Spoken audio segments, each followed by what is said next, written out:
こんにちは、さくらです。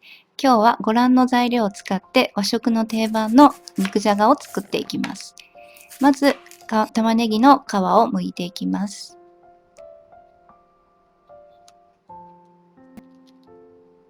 玉ねぎを半分に切ってから玉ねぎの軸を取っていきます。くし形に切ります。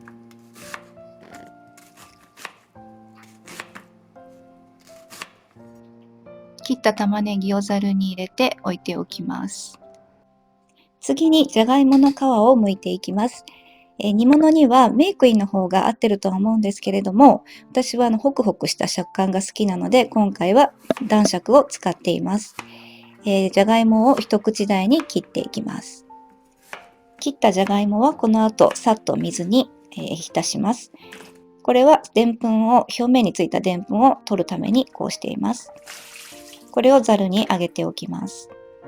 次に糸こんにゃく、さっと水で洗った糸こんにゃくを、長いのでちょっと短く適当に切っていきます。これを、お皿に入れておきます。次に肉を切っていきます。普通は、肉じゃがというのは牛肉使うと思うんですけれども、うちは豚が好きなので、これは豚肩ロースを使っています。これでも美味しく出来上がります。糸こんにゃくを下茹でしていきます。臭みと、味の染み込みを良くするために下茹でします。これをまたざるに上げておきます。フライパンに油をひいて、材料を炒めていきます。お鍋でするよりフライパンでやる方がくっつきにくいので、いつもフライパンを使っています。まずお肉からちょっと炒めまして、次に玉ねぎとじゃがいもを入れていきます。中火でだいたい炒めて、全体的に油が回るまで炒めていきます。次に、だし汁を 400ml 入れて、酒を大さじ3、次に砂糖を大さじ3をまずはじめに入れて、味を少しなじませていきます。だいたい馴染んでから次に醤油を大さじ3を入れて煮込んでいきます。最後に糸こんにゃくを入れて、しばらく汁気が少なくなるまで蓋をして煮込んでいきます。